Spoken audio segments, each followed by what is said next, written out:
नमस्कार दोस्तों, आज हम डिस्कस करेंगे टॉक्सिक लोगों से या इंसल्ट से कैसे डील करें। हम ऐसा तरीका देखेंगे जिससे हम भी हर्ट ना हो और ना ही हम उन्हें हर्ट करें। नेगेटिविटी को एक्सेप्ट ना करें।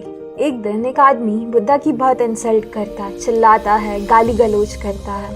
फिर बुद्धा सिर्फ स्माइल करते हैं। उन्होंने कुछ रिएक्ट नहीं किया। कुछ वक्त बाद वो आदमी थक हार कर शांत हो जाता है और बुद्धा से पूछता है कि आप इतने शांत कैसे रह सकते हैं। बुद्धा कहता है कि अगर आप किसी को सिक्के देते हैं और वे उसे एक्सेप्ट नहीं करता है तो वो सिक्के किसके हुए। वैसे ही अगर मैंने आपकी गालियों को एक्सेप्ट ही नहीं किया तो मैं गुस्सा क्यों ही करूं और वो गाली आपके पास ही रह गई। Shift focus. एक कंपनी में एक एम्प्लॉय एचआर के पास रेजिग्नेशन लेटर लेके जाता है और कहता है कि मैं अब काम नहीं करना चाहता। एचआर जब रीज़न पूछता है तो वो कहता है कि यहाँ का एटमॉस्फेयर बहुत ही टॉक्सिक है, यहाँ के लोगों की वजह से मैं और काम नहीं करना चाहता। तो एचआर उसे कहता है कि आप एक लास्ट टास्क के बाद चाहे तो जॉब छोड़ सकते हैं। इस टास्क में आपको एक ग्लास में पानी पूरा भर कर ऑफिस के 3 चक्कर काटने हैं पर बिना पानी गिराए। तो एम्प्लॉय चैलेंज एक्सेप्ट कर लेता है और उसे पूरा भी कर लेता है आसानी से। एचआर ने उसे पूछा कि जब आप ऑफिस के राउंड ले रहे थे तो आपने किसी को कुछ गलत कहते हुए सुना, कुछ डिस्टर्बेंसेस हुए। एम्प्लॉय ने कहा नहीं। एचआर ने पूछा जानते हो क्यों? क्योंकि आपका ध्यान सिर्फ और सिर्फ ग्लास पर ही फोकस था।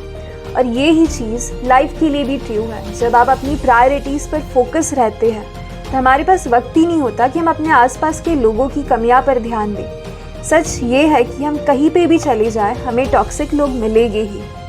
जॉब चेंज करने से या सिचुएशन चेंज करने से ऐसे लोगों से फ्रीडम मिले ज़रूरी नहीं है। हमें हमारा बेस्ट करना चाहिए हमारे आसपास की चीज़ों को बदलने में। पर हमें पता है जब हमने अपना बेस्ट किया है पर चीज़ें वैसे ही रहती है तो हमें हमारा फोकस हमारी ग्रोथ पे, हमारी प्रायोरिटीज़ पे शिफ्ट करना चाहिए।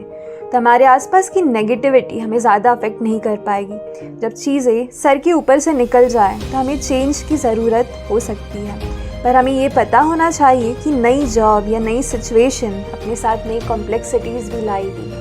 Meaning is equal to emotion. अगर मैं आपकी इंसल्ट दूसरी लैंग्वेज में करती आपको कुछ भी फील नहीं होगा क्योंकि ये आप ही है जो उसे मीनिंग देते हैं। मुझे पता है क्या है इसका मतलब पर इसके मायने नहीं है क्योंकि मैं कितना ही चिल्ला लूँ हो सकता है आप हंसना शुरू कर दो। उनके शब्दों को लो और उसकी वैल्यू ख़त्म कर दो, ज़मीन में फेंक दो उनके शब्दों को।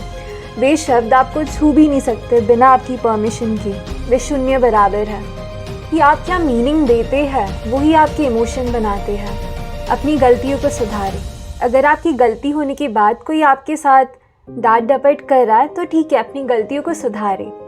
कोशिश करिए कि उन गलतियों को दोबारा रिपीट ना करें। खुद को इम्प्रूव करें, उसे अपॉर्चुनिटी की तरह लें। उसके बाद भी अगर वो इंसान आपके साथ वैसा ही व्यवहार कर रहा तब वो उसके बारे में बता रहा, अब ये चीज़ आपके बारे में नहीं रह गई है तो उसे इग्नोर कीजिए।